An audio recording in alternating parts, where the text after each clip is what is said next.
Hey, good morning. I know that we're having a little technical issues having one of our last panelists join us, but in the meantime, I think we can go ahead and get started, and hopefully we'll be able to get Dr. Freeman on any minute. So good morning and welcome and happy Women's Herstory Month, everyone. For your information, this is a virtual panel that will be recorded and shared with you afterwards via email, as well with all other registrants who weren't able to join us live this morning.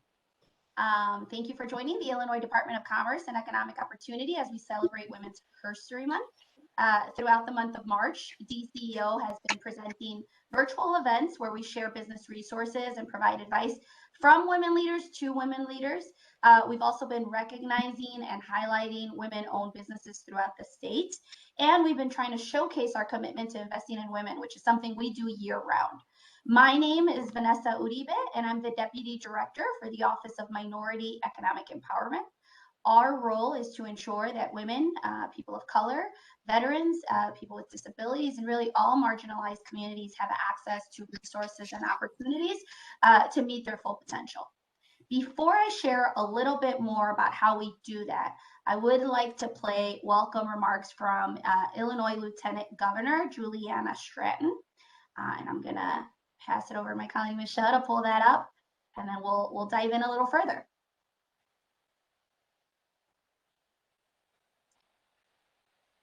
Hello, everyone, and happy Women's History Month.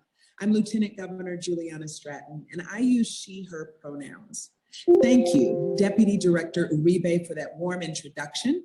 And I'd also like to thank you, Women's Business Development Manager Michelle Lura White, Acting Director Sylvia Garcia, and the entire team at DCEO for your commitment to promoting equity and opportunity through events like this one. And thank you to Southeast Region Manager Kayla Lambert for organizing and hosting DCEO's Women's Herstory Month. What a wonderful way to round out a month of empowering and uplifting women. Let this be known. Just because Women's History Month is nearly over, we are far from done fighting for gender equity in Illinois. As chair of the Illinois Council on Women and Girls, I am committed to doing the work that will break down barriers and open doors for all women in education, in healthcare, and yes, in economic opportunities. That is critical in light of the COVID-19 pandemic as it further deepened disparities. And we refuse to turn back the clock on progress. We are marching forward, for all of us are all in. So thank you to all of the esteemed panelists sharing their insight and expertise today so that we can have the tools and guidance to grow and reach our full potential. All of you are a part of her story, and you are contributing to it every day. And I can't wait to see the next chapters you will write. Thank you, and enjoy the rest of today's webinar.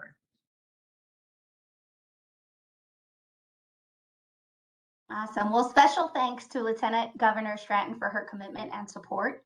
As I mentioned, I lead the Office of Minority Economic Empowerment, and together with our colleagues across DCEO, we work to ensure that we're providing businesses with the resources and support they need to be successful. We have a very small but mighty team of business managers that have developed strong partnerships across the state. We conduct outreach, very targeted outreach, provide assistance directly to small businesses, while also developing customized trainings to ensure that we are meeting and supporting those most in need and then meeting folks where they are. Today's event was organized by one of our business managers who is focused on supporting women-owned businesses, Michelle Lura White, and our colleague in the Regional Economic Development Team, Kayla Lambert, both rock stars at DCEO. Thank you both for putting this event together today. We're very excited to hear from our upcoming panel. And with that, I'm going to pass it over to Michelle to share a little bit more about the work we do specifically to support women and then move us into the panel. Thank you. Thank you, Vanessa.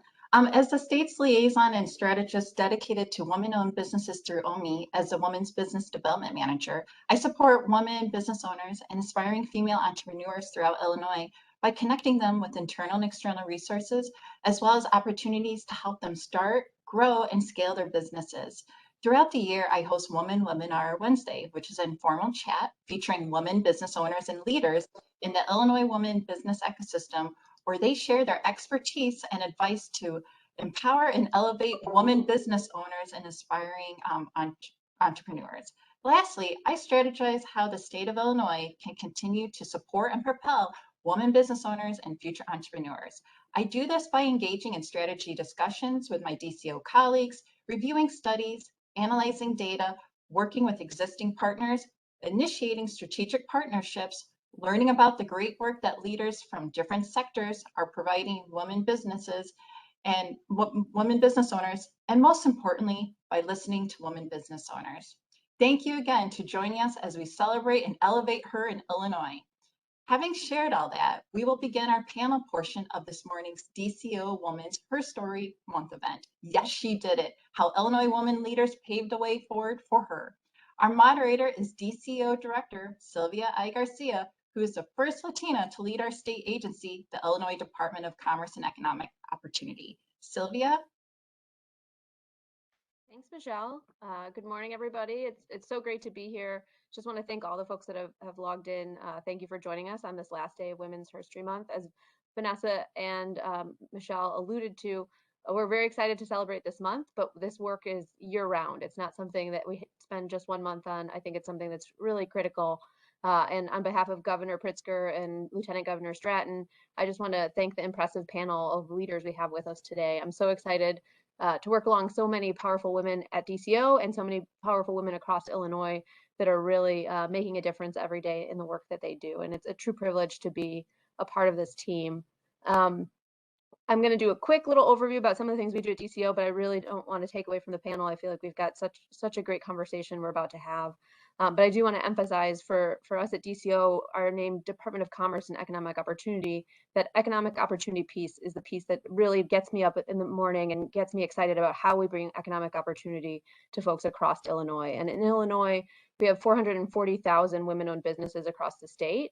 And we know for a lot of folks, that's their dream, their hope, their wish is through that small business. And so we're really excited to have the opportunity to have strong women leaders speaking to other strong women leaders about their experience and kind of how those things come together. We know a lot of those women-owned businesses are sole proprietors that have been hard hit by the pandemic. So one of the things we've really focused in on is our small business support programs, the Business Interruption Grant Program and the Back to Business Grant Program, where together we've provided over $100 million to small businesses owned by women. And we have more funding continuing to roll out every day there. In addition, we know access to capital beyond recovery funding is really critical. So we have our Advantage Illinois program, which is a loan program that provides low interest loans to businesses to kind of help them have that access to capital. And specifically for businesses owned by women and people of color, there's an even lower interest rate. So if you don't know about the Advantage Illinois program, we'd love for folks to get involved in that today. We saw a big uptick last year. With the percentage of loans, we had 33% going to women-owned businesses the year before last, so 2020 and 2021, we saw 53%. So we're really excited to kind of see that parity and see that increase there. But to me, the work's not done. We want that trend to continue and we want it to go even higher. So if you're looking for access to capital, happy to talk to folks about Advantage Illinois. And then finally, just want to give a shout out to our small business development centers. We have 42 of those across the state. Who are out there ready to give assistance to business owners, aspiring entrepreneurs, and others, providing no cost one-on-one assistance. So there should be a small business development center near you, and would love to recommend folks reach out to that. As Michelle said, it's so important for us at DCO to think about how we help women entrepreneurs. And one of those things is raising awareness about the services and other things we have to offer at DCO. So with that, I'm not going to any further ado to the panel. Let's get started. I know I'm going to do very quick introductions. I think everyone received biographies of our amazing panel in their email, and we'll send them out as well as part of the follow-up email. So I'd like to welcome first and foremost Ashley Moy, co-founder, CEO, and president of Cast 21. I'd also like to welcome Kate Costa. Said it wrong the first time, Costa, Vice President of Small Business Philanthropy at JP Morgan Chase. Deirdre Drake, Executive Vice President, Chief People Officer, and Head of Communications for U.S. Cellular, and Dr. Lisa Freeman, the President of Northern Illinois University. Welcome, welcome. You're such amazing Illinois change makers, and we're so excited to hear from you. Before we jump into the panel conversation, I just want to let attendees know that we're going to have some time for question and answers, which will be facilitated by Kayla Lampert on our team. So while we're discussing, feel free to type your questions in the chat box on the bottom right-hand corner, and we'll be ready to answer those. If the questions for a particular panelist, please let us know. Okay, so jumping in, Dr. Lisa Freeman is the 13th president of the Northern Illinois University in DeKalb, Illinois. She's making history as the first female president in NIU's 118-year history. Dr. Freeman, congratulations on breaking through that glass ceiling. We're so excited to have you in that role, and we would love to learn a little bit more about your journey, and specifically a little bit more about the barriers you faced in academia and how you overcame them.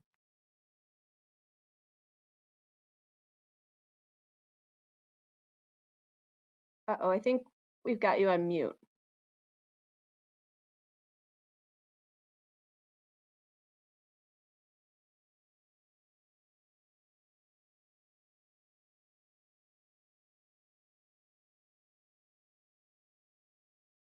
There may be on the audio option, sometimes there's a little arrow you can click on.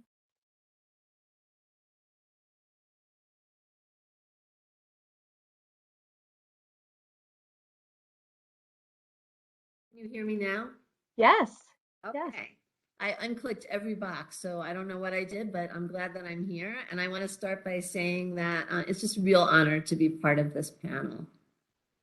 You asked about barriers that I faced in academia, and like almost everyone here, probably my first contact with academia was when I arrived at a college or university campus as a student.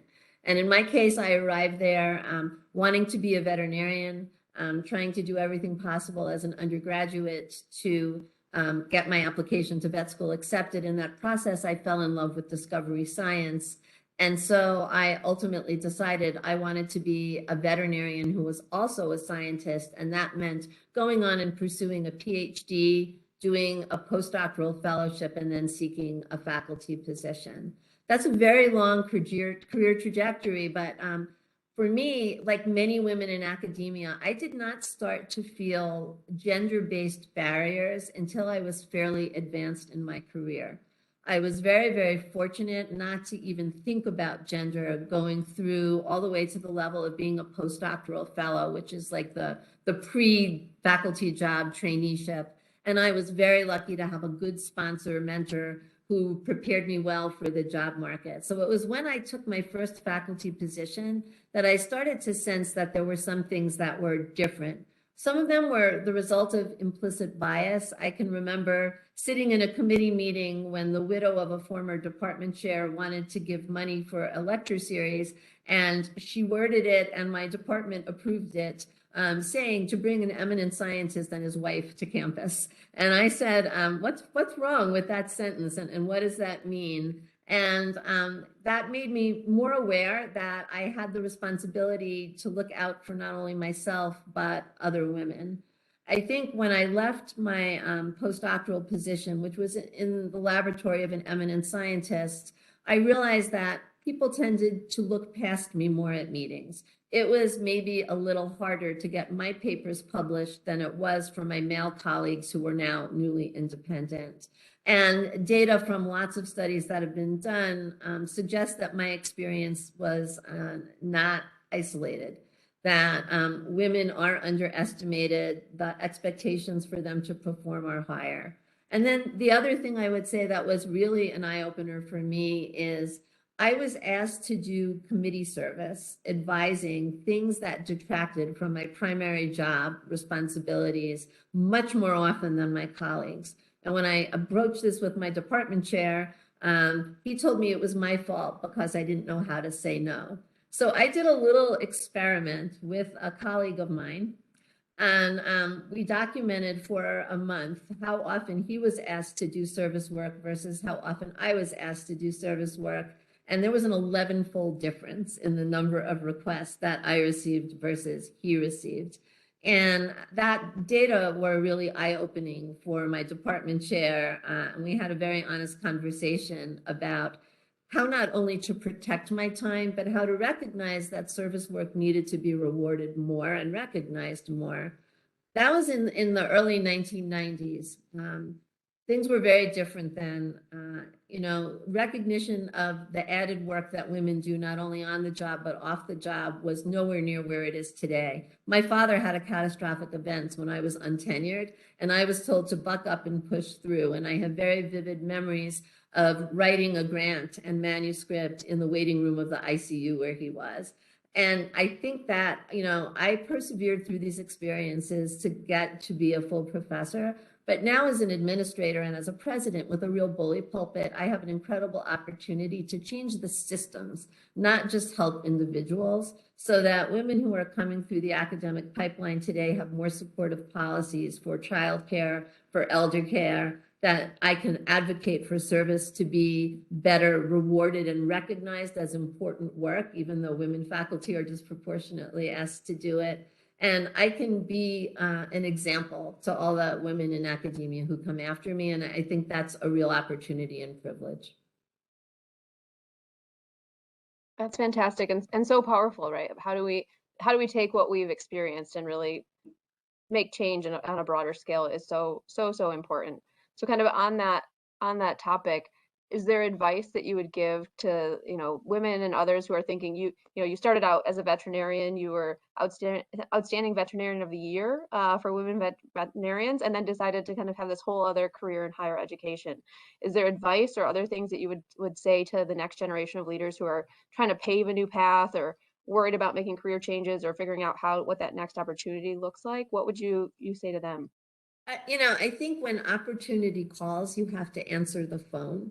I think it's very easy when something is proposed that looks different than what you expected to have an initial reaction of, I can't do that, that's not for me, it's not what I had planned, or some combination thereof. And I think the right answer is always, let me consider that. Why would you think of that for me? Make a list, do pros and cons. Even if what's being proposed is maybe not where you want to go exactly, think about, could it be another milestone on the path to where you want to go? And don't doubt yourself. I interview a lot of candidates for positions as the president of a university. And it never ceases to amaze me how if a woman can't check every single qualification plus some, she feels unqualified for the job. And yet we see male candidates who check 1 out of 10 boxes who are convinced that they're going to be excellent in the position. And just that I think we learn that we have to be better.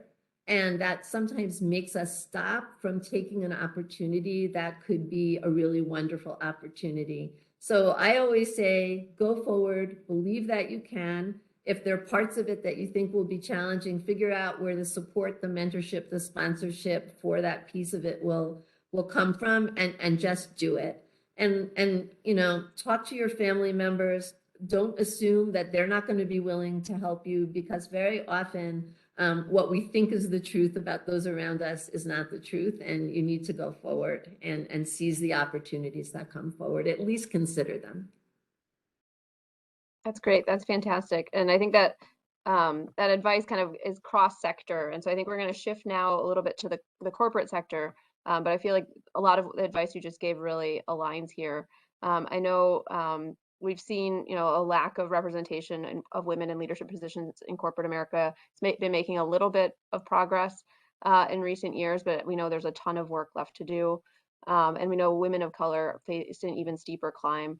I think the stats that I have in front of me, that women of color represent only 4% of C-suite leaders in a 2021 workplace study, and that there's a huge drop off between entry level and C-suite positions. And so I think this next question goes to Deirdre Drake. You are the lead of the 4th largest wireless carrier in the nation, US Cellular, headquartered here in Chicago. As Executive Vice President, Chief People Officer, and Head of Communications, you have a very unique purview here, and you've also had leadership roles in global companies like Kraft Foods, Bank of Montreal. So I feel like you have a really unique insight into corporate leadership and kind of what's happening there. What would you say helped you the most along the way, and what changes do you think companies need to make to get women into more senior positions?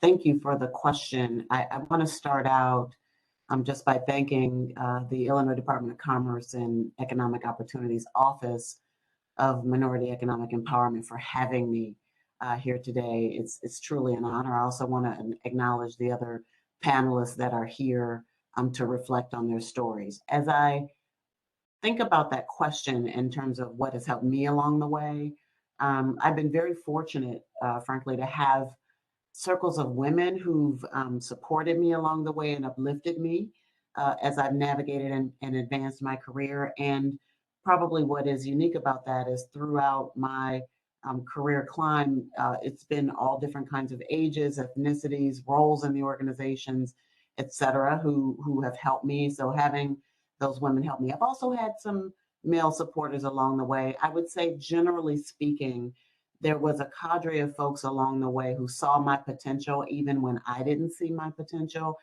And they were pretty passionate, but they were firm about my growth and my development and helping me see where opportunities lie. So when I think about kind of categorizing the things that helped me along the way, the first thing I would say is models. Being fortunate enough to see in rare instances, but along the way, one or two women or women of color that were in positions where I would be able to see the possible.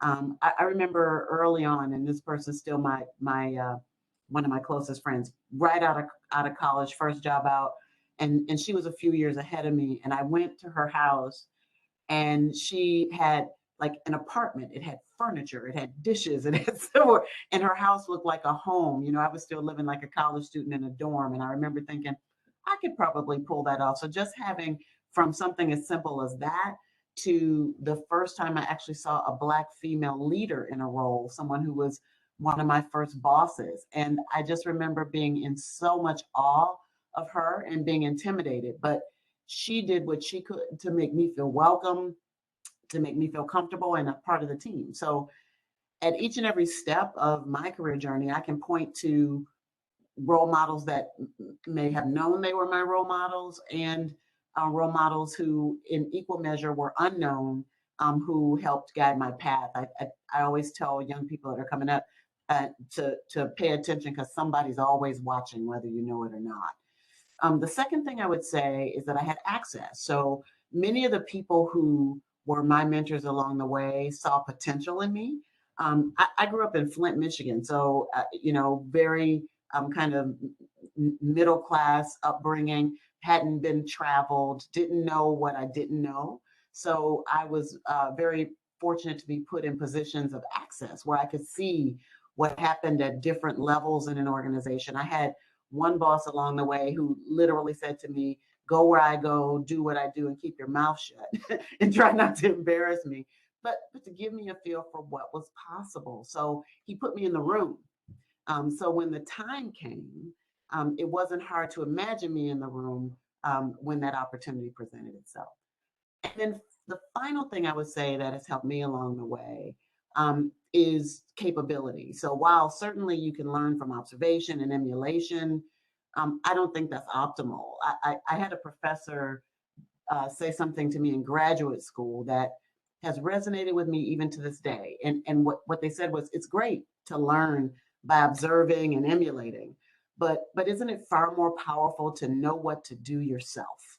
So I've gone out and made sure I've gotten the education and the training and the learning that was requisite for each of the roles that I've done. So when the time and opportunity presented itself, I was ready. I would say for me, it's been models, access, and capability. And then when I think about the changes that companies broadly can make to get more women into senior level positions, I often say this: any change, economic, demographic, cultural, et cetera, in corporations are best driven and incorporated when there is a tone at the top that sets expectations and monitors progress, right? So boards of directors in concert with CEOs of corporations have to set the tone and expectations for senior leadership relative to creating an environment for women to thrive in this example. So as with anything else in corporate America, the topics that are integrated into the rhythm of the regular discourse are those that often see the progress that you seek.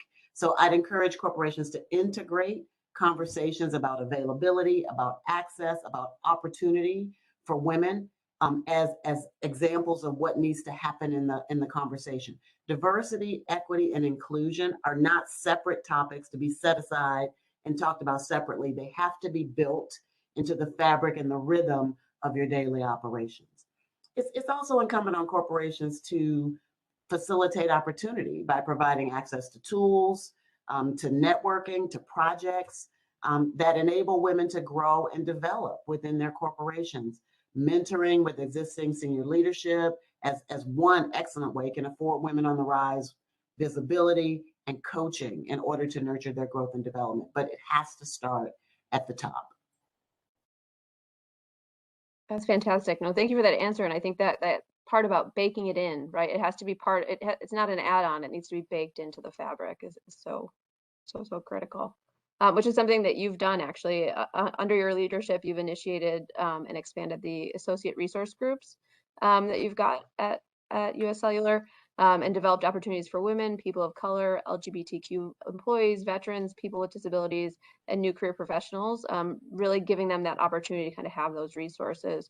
For folks that are listening, that are looking to introduce similar resources, how do you have advice on how to kind of implement these types of programs at organizations and how to build buy-in and support in different organizations? Do you have thoughts on that?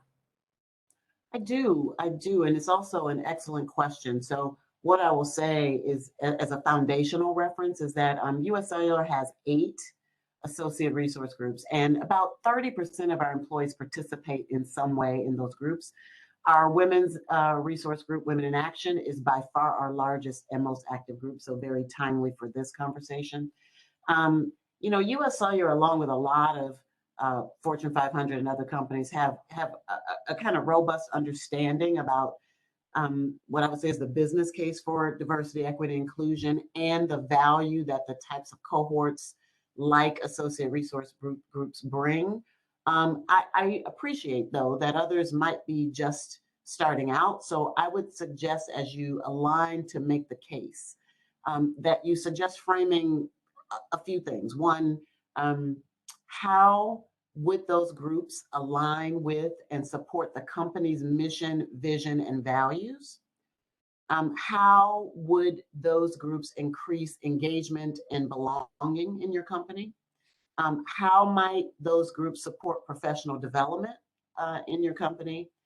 And how might those groups positively promote the company? So there's business to be had in these groups, as well as the social educational aspect about collecting in groups with similar interests. At every company where I've worked, the business cases that are established to set up these groups is what helps enable securing the resources and the funding that enables the groups to function. So what I would say is, if you have an HR department, they should be able to help you frame the approach and build the business case. But you have to aim to make the ask and present the business case at the highest possible level in the organization, because, again, tone at the top matters in terms of receiving and maintaining the type of support you need to function. Another piece of advice I'd give folks just starting out is be realistic about what you can take on. I know many companies who don't have anything in place start out with a broad multicultural group that is all-encompassing for underrepresented and marginalized groups.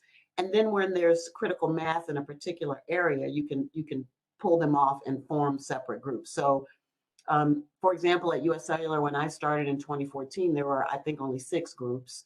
And we've added the others as we had mass and requests to do so. So groups like our early career professionals and our associates with disabilities resource groups. And finally, one of the other things that I think is a very important argument around forming these groups is they can be fantastic self-mentoring cohorts and circles of belonging that are additional ways to keep your people engaged in your company. So at US Cellular, we encourage all of our associates to join 1 to 2 groups. One, the one that you're drawn to because of common characteristics and interests, but also to challenge yourself to get involved with a group that you know less about in order to learn, to grow, and to create allyship. So those are all the things that the power of these types of groups can bring, and just having a little focus on what you're trying to accomplish helps form the business case when you go to ask for resources and money. That's great. Thanks for that wisdom. I mean, I think it's so important. There's kind of a theme here with Dr. Freeman doing her own experiment to collect the data and kind of the business case. It's about showing that there's broader value and validity to kind of what we're talking about here. I think the next area we'd like to shift to is the manufacturing sector, which I think historically has been very male dominated. I know there's a number of programs out there that are trying to diversify and increase diversity of the workforce, but also support ownership by women and people of color. And Ashley Moy, who's here, really knows a lot about this as the co-founder and CEO and president of Cast 21, which is an orthopedic solution manufacturing startup. And she's also an alum of MHub, the nation's largest hard tech and manufacturing innovation center. Ashley, I know you were a student at U of I, Urbana-Champaign, when you took your senior design project and really thought about how to make this a business, right? So you started entering business competitions and figuring out that before you co-founded Cast 21. Can you talk a little bit about MHub and that program in particular, about how it impacted the growth and success of your business? And maybe for folks that don't know very much about what MHub is, a little bit more about how that piece of the puzzle fit for you. Be happy to, and thank you for having me here today. So to expand upon what you mentioned, MHub is an accelerator and incubator program in the city of Chicago that helps people create businesses around physical things. These are businesses that require a lot of upfront capital in order to manufacture or make products for sale. And for our business specifically, especially the stage where we were being a startup and starting my company right out of college, it was so valuable to us to have access to mentorship, to tools. And I sum everything up in the ability to fail. And innovation and trying new things all come with inherent risks. And when we first started our company, my co-founders and I, we were worth negative with the student debt. So having an opportunity to create something and have an opportunity to try again was so, so valuable to us. And having access to these tools helped us, I would say, fail more quickly so that we could get to yes and get to success faster. And for anybody on this call who thinks that you don't have enough resources or you don't know where to start, these types of organizations, these incubators, these accelerators have put together programs to help people like you, like me, to be able to find success in a group environment and really be able to test the limits of where you can go with your ideas and your business. That's great. And I think you hit on what Dr. Freeman was talking about, like when opportunity calls, be ready to answer. I think a big part of, starting your own business is there's a lot of, I think just bravery, right? That you need to be able to do that. For other folks that may have a passion project, they're trying to get off the ground and trying to figure out where they fit. Do you have advice about, how do you take that leap? How do you have that confidence, that bravery to do that? And are there things that folks should think about? I think I already heard a little bit of don't be afraid of failing, but I think there's other pieces there. Sure. And again, Dr. Freeman mentioned this a little bit earlier, but there are several studies out that show that women wait until they're 90% or more ready for an opportunity before they try something new. Whereas men, I've seen as low as 50%, they feel confident that they're qualified for an opportunity before they go get it. So with that lens in mind, I have a piece of actionable advice as well as a mindset that I suggest for anybody interested in trying something new, hanging out their own shingle. The first one is to get help. This statistic is here because it's probably true for a lot of us. I know I would be very uncomfortable doing a presentation if I was only 50% ready for it. So if we do fall in that 90+% category, get help, surround yourself with mentors, find people who can help lift you to that 90% faster so that you feel confident in what you have to bring to the table. And then the second piece is a mindset, which is get comfortable being a learner. We don't have to say get comfortable with the unknown, because the word unknown makes a lot of us as women uncomfortable to begin with. But everybody's a beginner at something at some point in your life. And if you switch the mindset to that of learning, of abundance and opportunity, it can help you feel a lot more confident in moving forward in these traditionally more risky opportunities. That's fantastic. And I think that that's so critical, right? I think if we need to know ourselves. So if you're someone that needs to get there, how do you get the tools and other things to help you along the way? So that's fantastic. And I know MHub has developed some specific programs and resources for women to make folks think about how we can make that jump and make sure that we're not holding ourselves back. So Ashley, that's great, great feedback. I think the other thing that we see frequently is the need for investing in programs like these. And so I'm now going to go to Kate I'm going to say it wrong again, Costa, the Vice President for Small Business Philanthropy at JP Morgan Chase. Kate, you oversee the philanthropic investment portfolio for Small Business Forward, which is JP Morgan Chase Foundation's global initiative to connect underserved businesses with capital, targeted technical assistance, and support networks to help them grow faster, create jobs, and strengthen local economies. Can you tell us a little bit more about this program and why it's important to JP Morgan Chase to invest in underserved small businesses and how interested business owners could participate? Absolutely. And thank you so much for having me. When I was running the business enterprise program at the state, I obviously worked very closely with the DCEO team. So it's lovely to be back. And I'm so impressed with all of your work. And then really honored to be on the panel with everyone else. And I feel like everyone sort of like set me up. We're all picking up threads from each other's responses.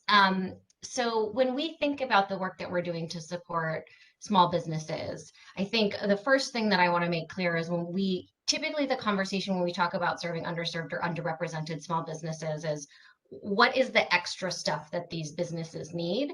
And the starting point is that all businesses need access to the same things. Different groups of people have different ability to access those resources at different times. So what we're really looking at is we understand that businesses need access to management education. Businesses need to be able to access capital, and they need to be able to access customers across the board. That's not unique to women-owned businesses or Latino-owned businesses.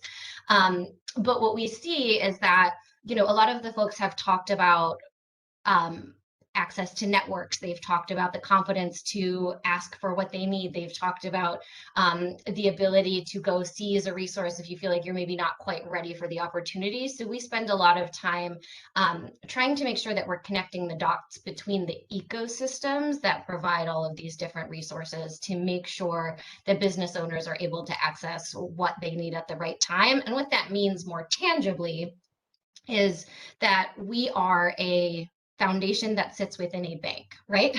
So we understand that a lot of the challenge with accessing capital is that entrepreneurs are not able to access capital from the traditional financial markets for a variety of reasons. And going back to the conversation about making systemic change, philanthropy is not going to make systemic change if we use philanthropic dollars as a band-aid to fill a gap where the market is not serving a particular group of entrepreneurs. We need to use philanthropy to identify ways to have the market step in and fill that gap.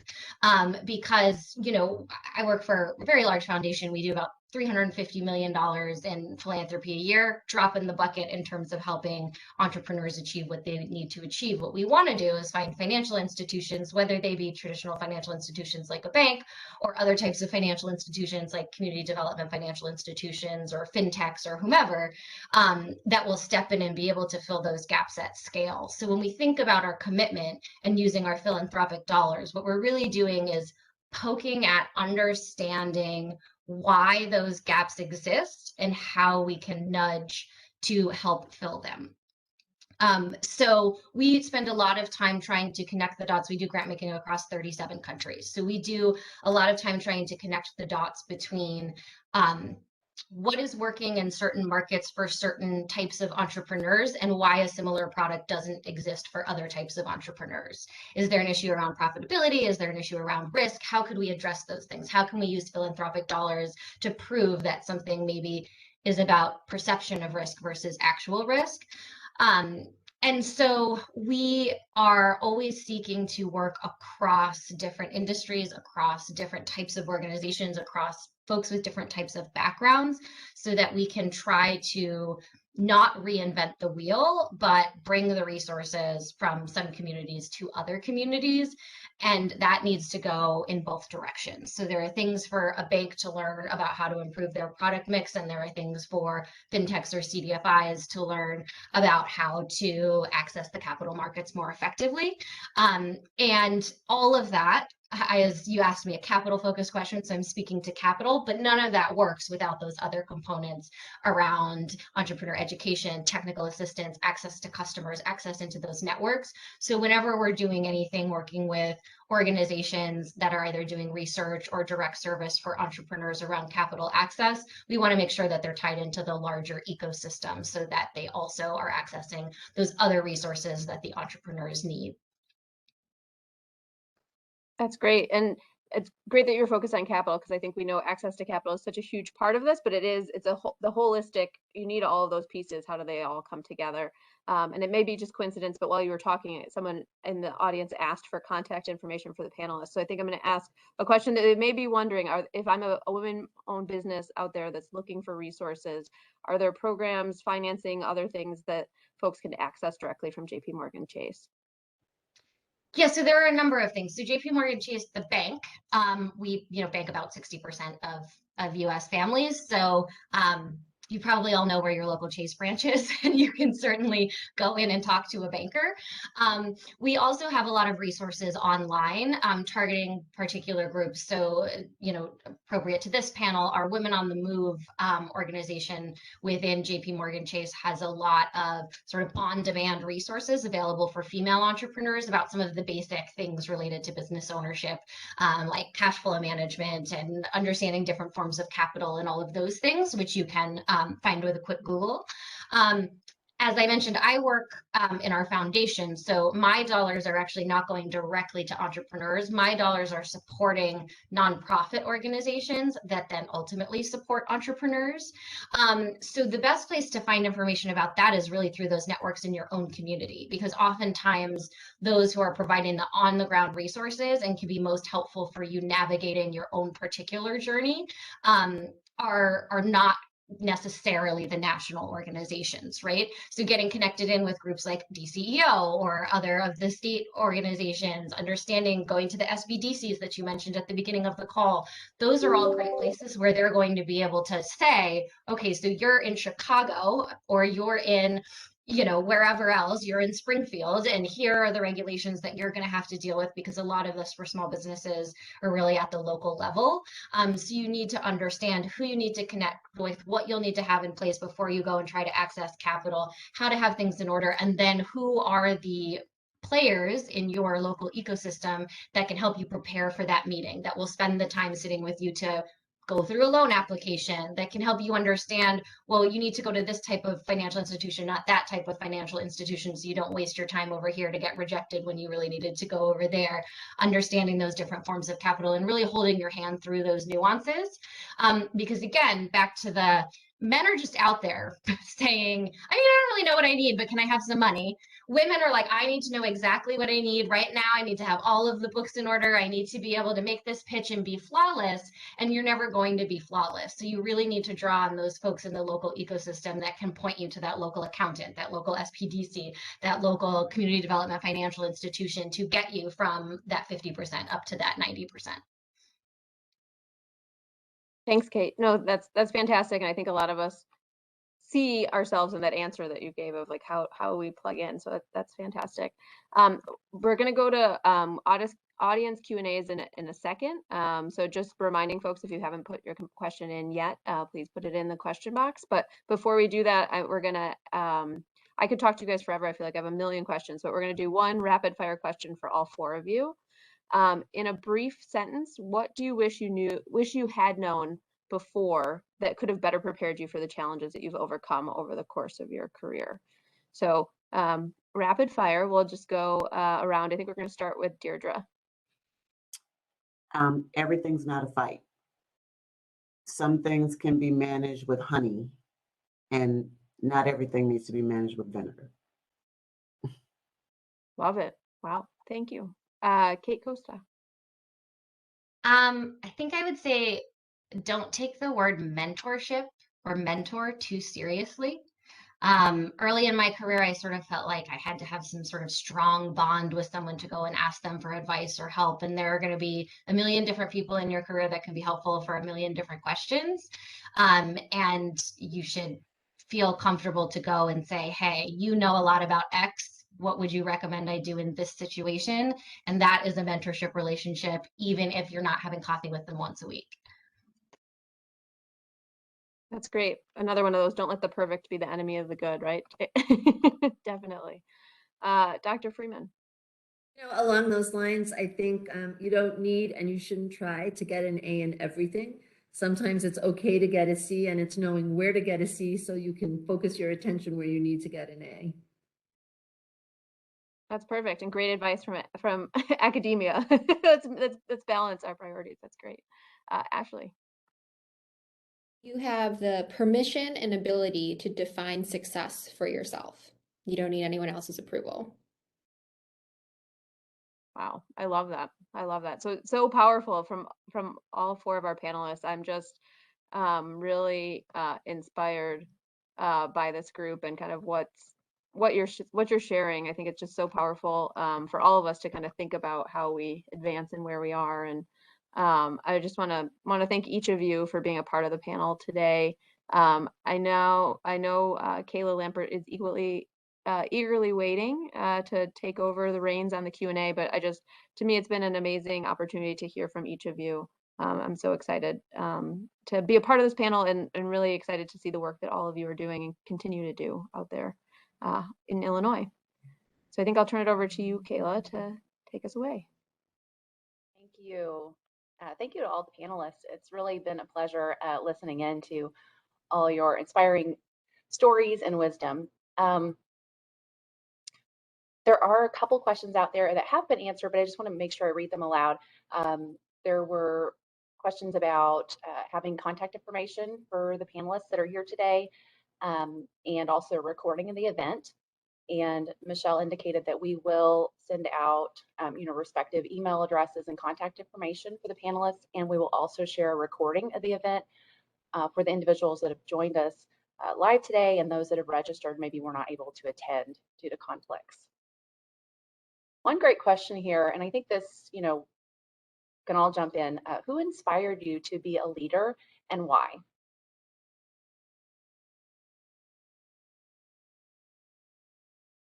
Can start if we're gonna go in a circle here. So my family really inspired me from an early age. That my family going back, we're all started our own businesses, but that's because we were immigrants. No one would hire us.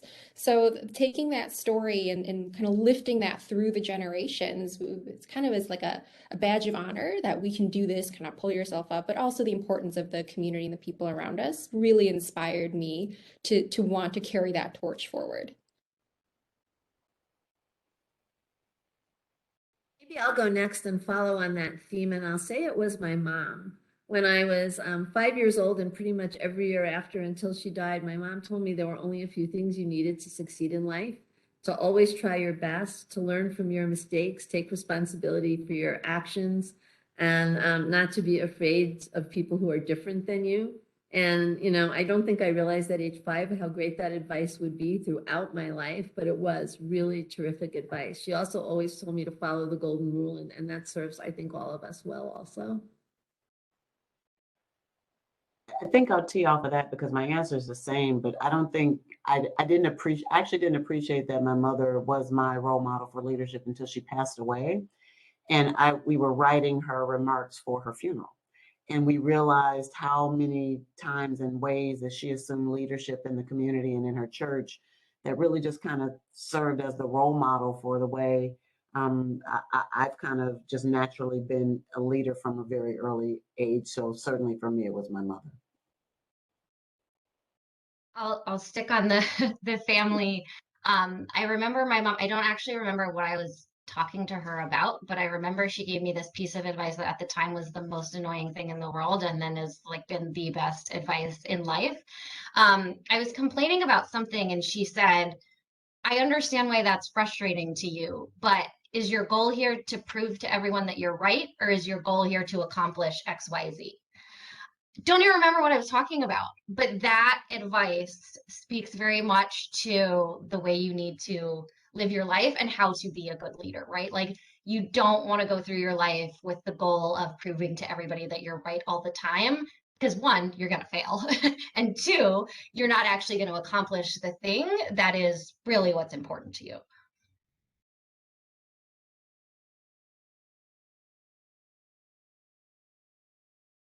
All right, next question.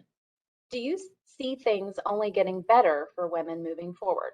Like Gen Z, for instance, won't have as many obstacles as you saw in your careers.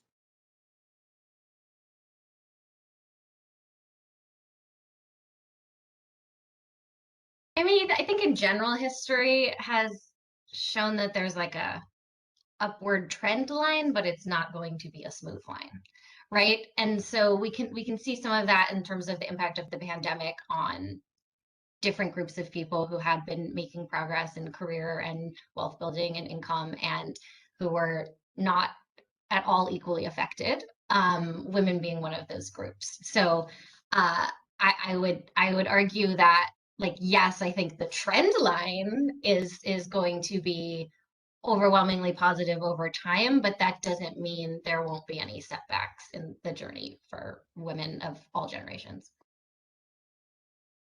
I think I might be the oldest one here of the panelists. I'm in my 60s, and I guess what I would say echoes what we just heard.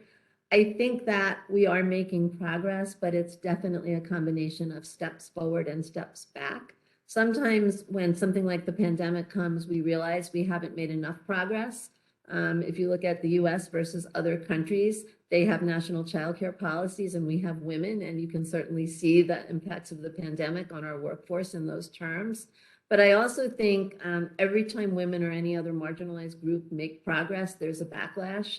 And that's why you make progress incrementally. And it's so important not to look for the day when you don't have to worry about this anymore, but just keep pressing forward for equity and human rights in all ways, all the time.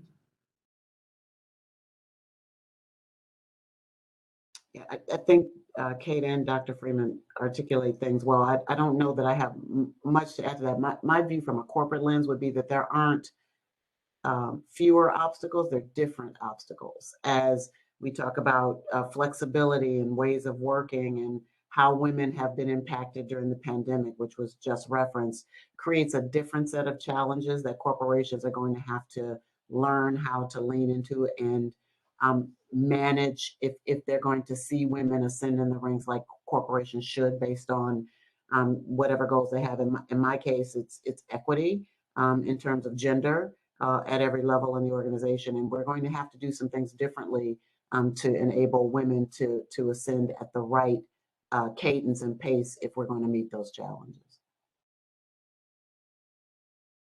Thank you for that. Do you have any tips for, I think Dr. Freeman, you kind of touched on it earlier, about maybe saying no to certain tasks, possibly, whether it be, in your professional or, maybe in your volunteer duties. Any of you have any tips on, maybe how to say no or decide, how to decide whether it's something that's going to move you forward or it's just another task that is really taking a lot of time and maybe will not help you or any other individuals? Chime in here. We often see companies and corporations have mission statements that are supposed to align their actions. And an exercise that I've run with my team is to do that for yourself. Take time and be introspective. Figure out what's important to you, what your values are at this point in time, and then look at how you're spending your time. What's aligning with your personal mission statement and what's not. It can help you, again, feel like you have permission to say no to the things that aren't helping you with your overall goal. And don't be afraid to check in with yourself more than one time. It's going to be common for your values to change as you face different obstacles in life? Yeah, I would say something very, very similar. I think I don't know whose phrase it is, but the idea of if something's not getting you closer to your goals, it's taking you farther away from them. So there's kind of no neutral, right? Because you have a finite amount of time. So if something is not going to help you get to where you're trying to go, then it's making it take longer for you to get there. So I start with that because that's the piece that I'm much better at following myself. This other piece I think is probably more important, but I'm still not good at following it. And that is no is a complete sentence, right? Like you do not have to justify to someone a reason that is acceptable for them for you to say no. You can say no. And Kate, I'd add to that, nor do you feel, nor must you apologize. That I find that we tend to always, when the answer is no, that we have to rationalize or apologize. Just say no. Trick that I love all of the other answers. Those were so great.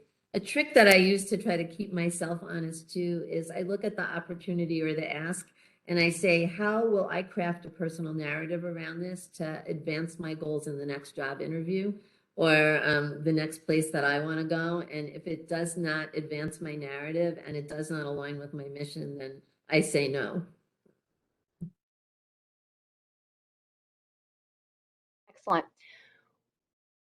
What do you do to stay motivated when things get difficult? What are your ways to relieve stress?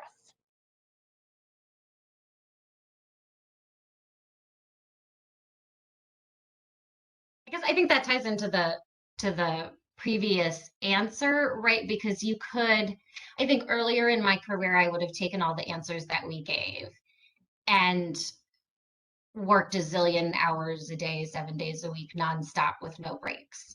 And the older I get in my career, the more I am able to realize where the thing that will be most effective in moving me towards my goals is taking a break from actively pursuing them in a particular moment. So that's sort of macro. I think micro, and admittedly not great at it since the pandemic, but like physical exercise helps a lot, whether that's yoga or running or like whatever it is that you like to do, because it helps, get the stiffness out of your body as well as out of your mind, and it gives you endorphins. And when you're talking about lacking motivation, like just get those endorphins going.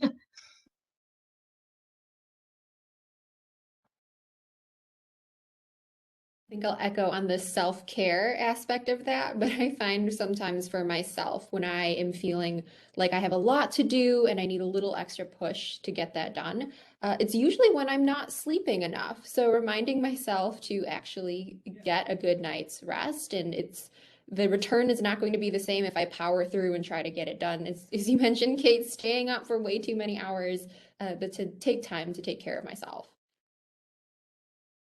I think self-care is super important. I also think it's really helpful to remind yourself when you need inspiration why you're doing what you do. For me as a university president, it's pretty easy to just walk outside my office and see the students I'm trying to help realize their dreams, and that will recharge my batteries pretty quickly.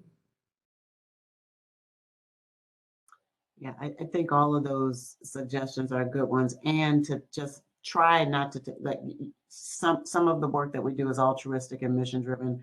Some of it is not that serious, and to remind yourself that it's not that serious. I tell, there were times when since I've been at USR, I was like we sell cell phones. We're not solving for world peace here. So let's all just get focused. Important work, but don't take yourself so seriously that you get wound up and stressed out over the work. So just kind of to Dr. Brim's point, staying clear about what you're here to do helps. Just echoing that, I'll add like this is obviously a bit of a joke, but like make friends with an ER doctor and then you will like stop taking your day-to-day stuff so seriously. Like really, you start to get all like, oh my God, but I have to, and it's emergency. It's not an emergency. Nobody's gonna die. You're not a brain surgeon or an ER doctor. Anyone who is on and is a brain surgeon or an ER doctor, I apologize for the useless tidbit. My husband's an ER doctor. There you go. Well, thank you all so much. With that, we're going to go ahead and conclude the Q&A portion of the presentation. I'm going to go ahead and turn it back over to Michelle Laura White.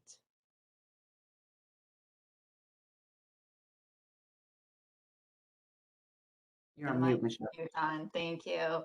Well, thank you, Kayla. Well, this concludes our virtual resource panel. Yes, she did it. How Illinois women leaders paved the way forward for her, which is also DCO's last event of Women's Her Story Month 2022.